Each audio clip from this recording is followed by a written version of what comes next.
Okay, we're gonna talk about the muscles of the arm today. So muscles of arm we can divide into the two groups, anterior compartment and the posterior compartment. Anterior compartment is mainly we call that the flexor compartment, and the posterior compartment we call the extensor compartment. So let's see that in the anterior compartment of the arm we got here the three muscles named as the bicep brachii muscle, coracobrachialis muscle, and the brachialis muscle. So let's have a look. The bicep brachii muscle. Bicep brachii muscle is known as the bicep because it is having the two head, bi mean two, ceps mean head. So brachii is word coming from the brachium, brachium mean the arm, so that it is having this muscle name. So we got its origin, the long head and the short head respectively. Long head is getting its origin from the supraglenoid tubercle of the scapula, and the short head is getting its origin from the apex of the coracoid process. So we can see here in this diagram the above the glenoid fossa, supraglenoid tubercle, and here the coracoid process, and it's inserting at the radial tuberosity on the radius, and its innervation is from the musculocutaneous nerve. And if we talk about the function, so it's a powerful flexor of the forearm at the elbow joint and supinator of the forearm, accessory flexor of the arm at the glenohumeral joint. We got here the second muscle from the arm anterior compartment, that is the coracobrachialis muscle. So coraco word coming from the coracoid and brachial is coming from the arm, so coracobrachialis muscle. So it is getting its origin from the apex of the coracoid process, just a little bit posterior to the short head of the bicep here, and it is inserting at the mid shaft of the humerus on the medial side.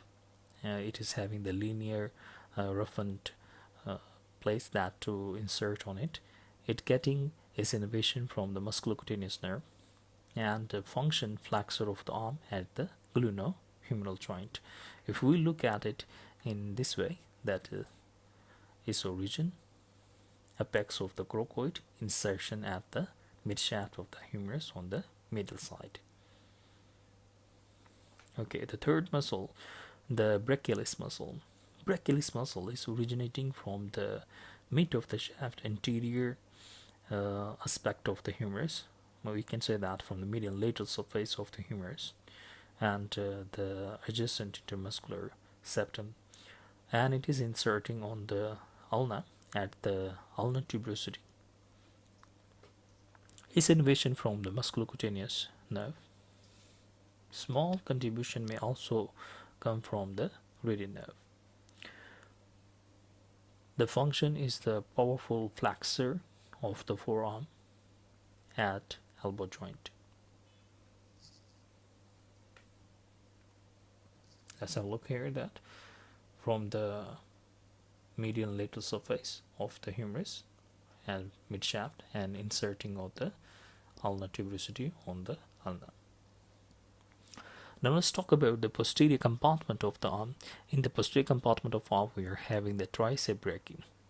So tri mean three, ceps mean head. So this muscle is having the three head, that is known as tricep brachii. So tricep brachii, when we are talking about, here we got its originally got the three heads, so three ways. The long head from the infraglenoid tubercle of the scapula, and we got here the two head attaching at the shaft of the humerus, we call that medial head, and the lateral head.